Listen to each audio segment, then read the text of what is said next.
loosely on Alan Wake. I wrote a horror story that has come true. Thomas Zane did the same in the 70s. You will go no further. If I continue like the Dark Presence wants me to, the story I'm writing won't save Alice. It's a horror story. No one will survive. You knew Zane! Thomas Zane! You're the Lady of the Light in the song! He left something behind to help me. The clicker. Alan thought of this as he stood on the rim of Cauldron Lake, the clicker in his hand. He took a deep breath and jumped. I can get to her now. I can finish this.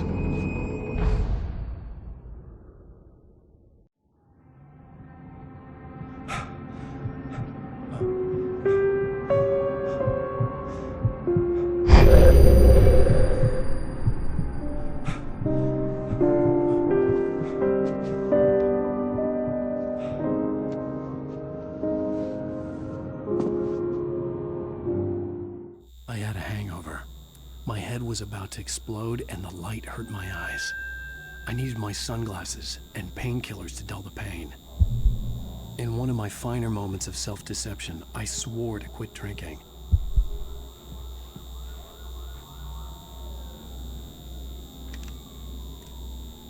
The sunglasses made the world look bearable.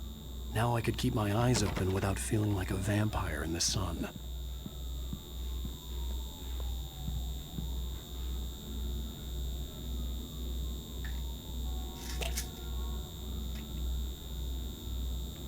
The pills worked fast.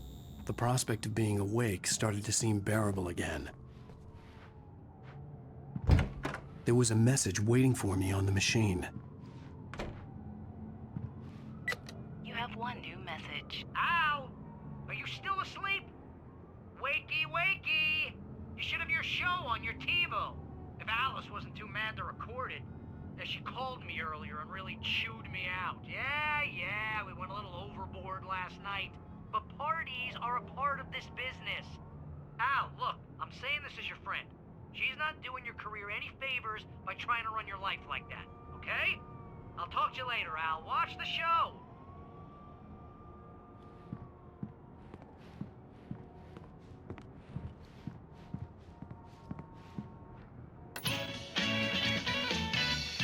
Ladies and gentlemen, welcome back to the Harry Gallic Show. Thank you. Thank you, everybody. We have a great show tonight. I've been talking with the best-selling author Alan Wake about his new book, The Sudden Stop. Yeah, good read. Go buy it. No, it is a good read. Look, I'm gonna be honest here. Is that wise?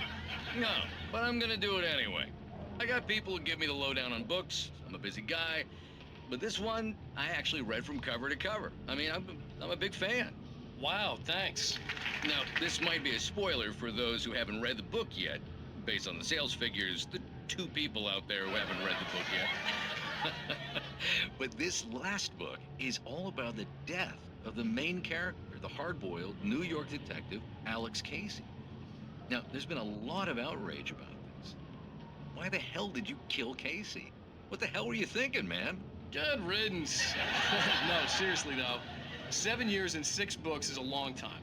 He was a gloomy guy to spend all your working hours with, and it was a good run. But it's time to explore new things. My next book will be a departure from the old for me. You selfish bastard, always thinking of yourself. Well, you've certainly given us a lot of entertainment over the years. And now that you mention it, Casey was a gloomy guy. Never had much luck with his love life with the ladies. Was that autobiographical in any way? Yeah, no kidding. Casey's lady friends tended to die on him. With Casey, it was all about his pain. No, nothing autobiographical about that. I'm a happily married man. My wife is my muse. Well, congratulations. That's great to hear. So, how's the publicity tour been treating you? Good, great. But I gotta say, I'm glad to be back home in New York. Well, you've certainly been on the news a lot lately. Lots of parties and, you got into a fight with some paparazzi. Oh, man. Well, that guy was really in my face. I lost my temper. I know that wasn't cool. You are famous for that temper. Well, I did also write several books. Well, your latest novel is called The Sudden Stop, and it's in bookstores now. Go get it. That means the two of you out there who haven't bought it yet. Ladies and gentlemen, that's all we have for you tonight. I want to thank all our guests for the evening. Alan Wake, Sam Lake. Once more, do the face for his Sam. And our musical guests, Poets of the Fall. Thank you, and good night. At least I'd been funny. I told myself I could live with that. Hey, honey. Did you watch the show? I didn't say anything stupid if that's what you want to know. Okay, Grumpy. You want an aspirin or something? Are you going to start with me about drinking now? You know what? Go back to sleep, Alan.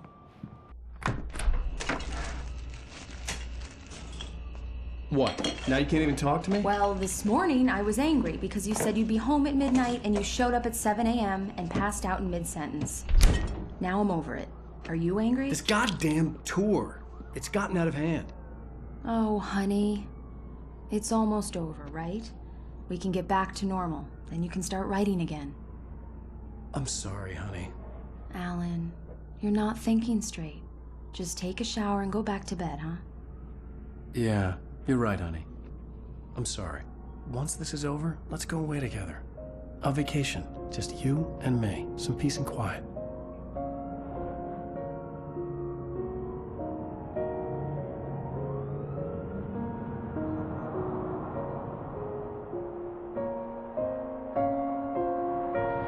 Somehow, the clicker was the key to the cabin. I had to return to Cauldron Lake to save Alice.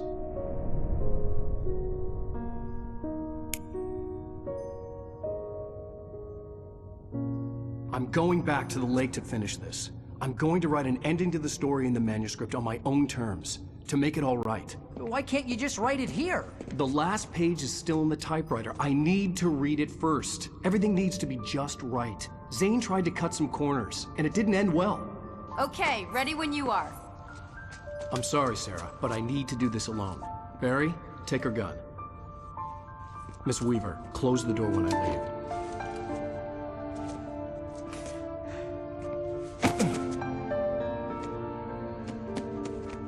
Good luck, Al. See you later.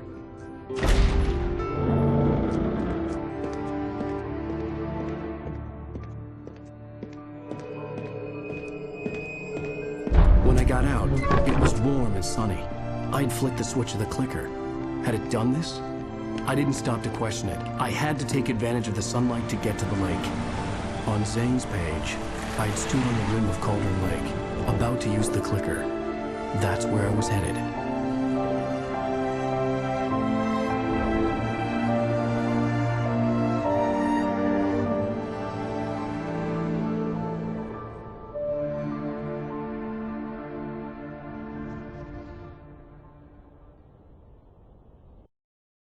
Alone, in daylight, surrounded by the beauty of the Pacific Northwest landscape.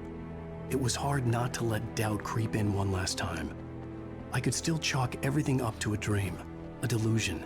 I had enough imagination to make up something like this, having been in the cabin all this time, trapped in a story inside my head, gone mad from grief over Alice's death like Hartman had claimed.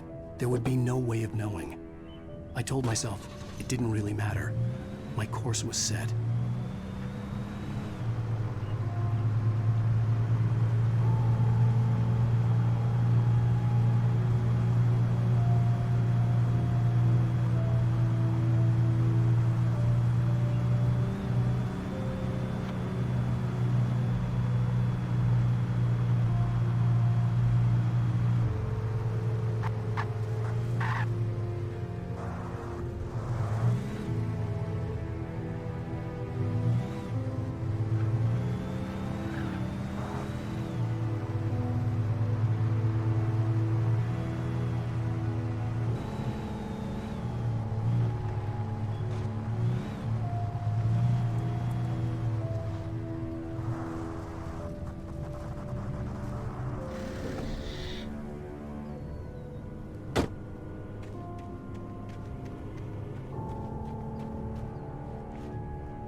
There was a link between us, always would be. I could feel its presence again, getting closer.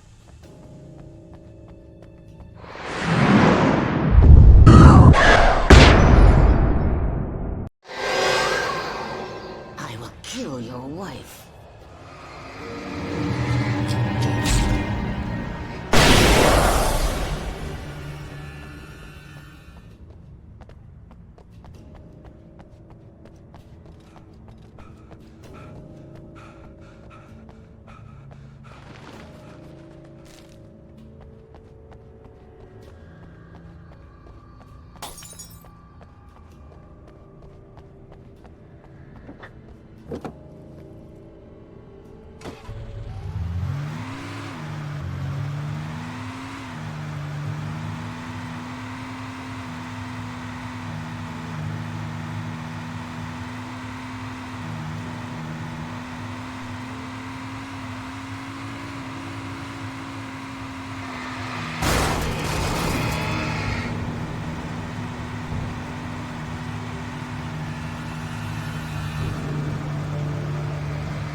Based on the signature in the motel register, Agent Nightingale had stayed here, in room number 2.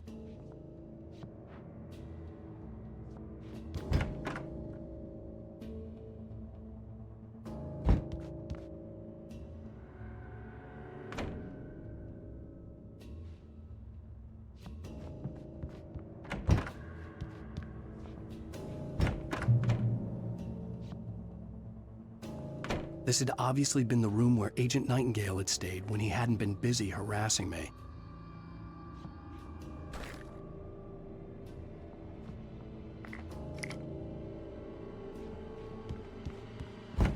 Look after yourself, man. You're co-workers. Could have fooled me, pal.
When I told Barry my plan back in the well-lit room, I'd acted as if I knew what I was doing. I didn't. I was operating on the shifting logic of a dream. I had to fight my way to the lake through the horrors of the night. I had to flick an old battered light switch imbued with childhood magic. I had to write a happy ending to a horror story. I had to save my wife from the dark prison she was being held in.